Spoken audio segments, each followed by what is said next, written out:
another episode of Fight or Flight. Thank you, Fight Family, for joining us. I'm your man 3D, Captain J, and we've got another great show in store for you. You know, we got another special guest today, pro boxer, Joe Aguilar. All right, before we introduce him, though, let's just give the followers a little clip and let them see what he's about before we hear what he's about.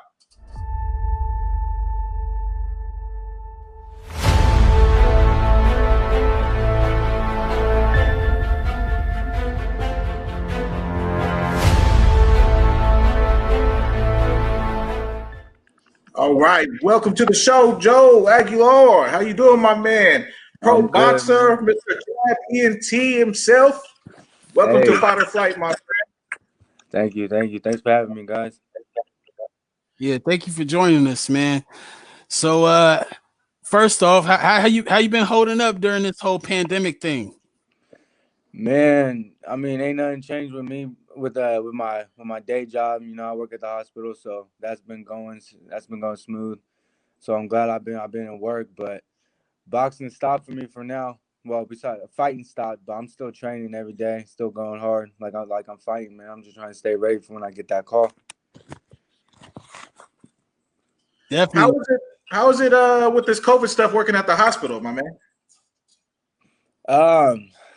It's kind of hectic, you know. Well, I mean, it got hectic for a minute, but you know, it's kind of the same deal. Gotcha. You know, we just gotta follow a little more. Turn your phone sideways for me, will you? You said what? Turn your phone sideways for me so we can get a bigger screen for you. Oh, there we go. Like that? Yeah, there you go. Oh, perfect. Good looking. Now we can see it. We can see that face, man. You're a good looking man. What made you get into boxing and try to beat that thing up? Man, I just had anger issues as a kid, and my uncle took me in there, and it calmed me down a lot, but I never stuck with it until I had a kid of my own because I didn't have no direction on what I was doing in life, and I was just taking precious time away from my boy, going to the gym, lifting weights, and just losing weight, and I was just like, I got to get back to doing something and chasing a dream and a goal, and so I dedicated myself to boxing and just been on the grind ever since. We seen you were the regional Golden Glove champ. You're a two-time Oregon Golden Glove champ.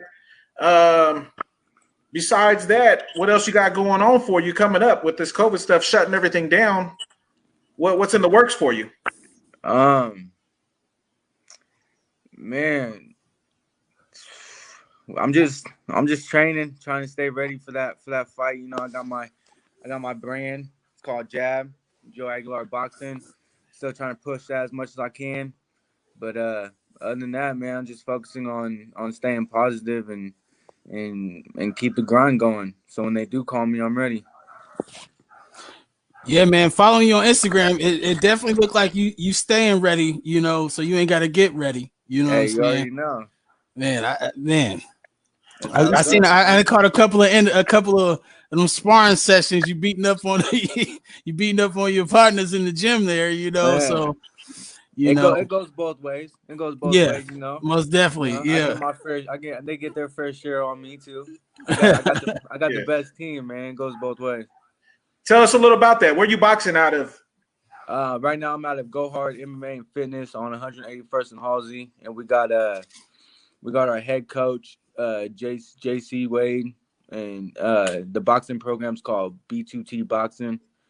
So it's bottom to the top boxing, and we've been trying to keep it low key, so you know, so we don't get fined for being open. But we've been in there grinding. Yeah. So I think I saw on your Instagram, you and the homie Brian Sanchez went out to Vegas and did some work with these guys out there. What was that at the Mayweather gym? Yes, sir. We went to the Mayweather gym. So our gym owner has he knows somebody that's in tight with the Mayweather gym, so he made some calls and got us to get up there and get that good training in there. Just to kind of see where we're at level wise and you know, and get that world class sparring and training, just to be in there with some of the best to do it. You know what I mean? Most definitely. So when you was there any like names or anything like that you worked with that was like, you know, some other guys that are, you know, Um, coming or anything like that? well, Brian actually got to spar Rolly. I don't know if you guys heard Oh, of Rolly. Yeah, Brian yeah. got to spar Rolly Rolly. Romero, yeah. Yeah, and then like a couple months later, Rolly fought for that world title and won. Yeah. But I sparred the number. I think he's ranked like number 7 in the world at 135, and Mm. so I sparred him, and yeah, I mean we both went to work. Our cardio weren't as top as theirs, but we gave him a good solid 4 or 5 rounds. Yeah, you know, we walking around at sea level out here. They're in that high desert, so they got a little bit of advantage on us out there. A little advantage, You said little. what you got? No, I seen. Speaking of your Kind clothes of and glitching whatnot, on my part over here.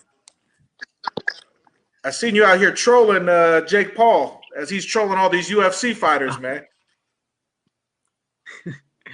Yeah, man.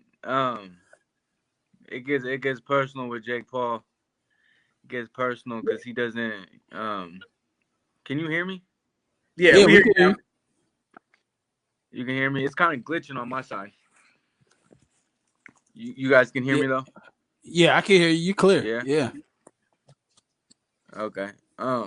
So yeah, Jake Paul, man, he hits a sensitive spot for me because you know he's not out here. He's getting the fame that people like me, Brian, and you know my team and people who are getting it from the mud. He's getting the fame that I think we deserve to be getting more than him. And so it's a little personal for me because and I mean he's not a fighter and he's acting like he belongs up there with the best. And I mean, you're calling out a retired MMA fighter who's like 6 classes under you, bro. It's like that's not what fighters do. Yeah. So I mean, kudos to him. He's getting his money. You know, he's doing his thing. But you can't jump in this sport and just think you're the best when you ain't fighting nobody. Hey, yeah. At the end of the Yeah. day, it's about money. You know, he's just out here trying to make some money, bring some attention to it.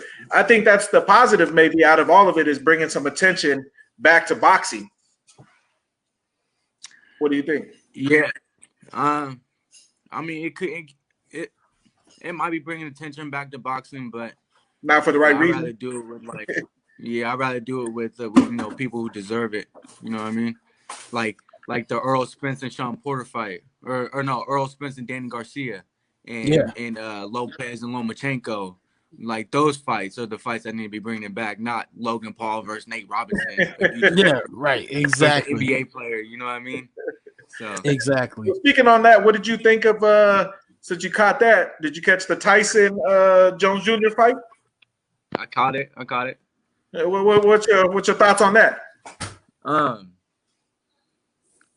it kind of played I thought it would. You know, I mean, Mike Tyson still looked good. He still looked like a beast. Roy Jones still looked all right, but man, there's a lot of holding and hugging going on. So I kind of, you know, I didn't have high standards for it in the first place. So you know, Yeah, I I mean, we Yeah. wasn't talking really about that some much of a 50-year-old reference. dudes. You know what I Right. mean? Right. Exactly. So have you heard that Right. Michael I mean, Jai Mike White? Tyson still looks scary though. Yeah, You that's what said I was what? gonna say. I was gonna say, you know, have you seen that Michael Jai White is trying to get in the ring with Mike Tyson for the next one? Oh, is he? That's what they're reporting. I've seen multiple reports about them trying to make that fight happen. Mike Tyson even said the movie he did on him was bullshit. It was garbage. So it's like they already the shots has been fired, you know, on both sides. So, but if that fight was to happen, in your opinion, as a pro, what do you how do you think that would go? Are we talking about Michael J. White, the actor? Yeah, Yeah. I don't know, man. Is he a real fighter? Has he ever fought? he's a He's an real he is actor. a real martial artist. He is a real martial artist. He's Yeah. known to spar with everybody from Bones Jones on down. Yeah, Oh, for real. yeah, yeah. So he can get He down. will pop up at the gym on you. He But will pop up. that's the thing. You know, a lot of people say he can get down, but there's not a lot of footage of this actually happening. Exactly. Right. Right. I don't know, man. That's something. I mean, I think it'd be exciting to see. Mike Tyson, back in his prime, the baddest, man. He's still one of the baddest, dude. He can still move. He still got it. I think he found Vitor Belfort's TRT. For real. All right. For 2021, give me an ideal situation for Joey Aguilar in his pro boxing career. Like, for example, what's your dream fight? And let us know what weight class you're fighting at these days too. With COVID, everybody's packing on these pounds. So you staying where you at, or what's going on? Nah, I mean, I packed on my fair share of pounds. I'm not walking around where I should be walking around at, but I'm down to 168, and I plan on staying at between 165 and 170. That's where I plan on staying. But 2021, man, I'm just riding waves. I'm just riding waves and going with the flow, and hopefully something pops up. And when it does, I'll be ready. So what's your dream fight? At all the fighters in your weight class walking around, who would you like to see yourself going against? For my next fight? Nah, just you personally. Dream fight. Your dream fight. Oh, like up there. Like when I get up there. Yeah, when you get to that title, who's there? When you get to the title, who's standing across you from you? Man, there's a bunch of people standing across from me. There's a lot of young hot prospects coming up. Like Edgar Berlanga, 16-0, 16 first-round KOs. That's a hot prospect. Yeah, he's hot right now. He is hot right now. I can't overlook him, and when I get up there, I will have to fight him. So, I'm looking at him, and then, there's Caleb Plant. There's there's David, what's his last name? Benavidez. Yeah. The David Benavidez, Canelo just fought again at 168. There's the gatekeepers, Danny Jacobs and Gabriel Rosaro. There's a couple other people too, man. There's a lot of killers at that weight class. There's a lot of killers. For sure. So, well, who would you want to fight? You're going for the belt. All the money's on the line, but you have to pick your toughest rival. Who is there going to be standing across from you? Who's that boss? The toughest rival, man. In your mind, I'd have to say, oof. They're all tough, bro. They're all tough. I would have to say Canelo's the man to beat, bro. Canelo's the man to beat right now. So if I'm picking the toughest and I want the fight, then it's going to have to be Canelo when I get up there. Oh, without a doubt. Arguably, pound for pound, the number one man out there. Yeah, he's the toughest one, man. But David Benavidez and Edgar Berlanga, you can't sleep on him. Yeah. In my opinion, I think that's who would probably be champion at that weight class by the time you get to ascend to that level.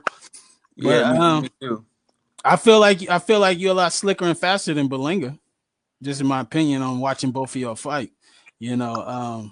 So I think those are some advantages that you have over him. So, man, I appreciate it. I've been looking at that world class level too, and I haven't seen anything too impressive from him besides the fact that he can hit. You can't deny that because he knocked motherfuckers out in the first round. So you got that. You do got that.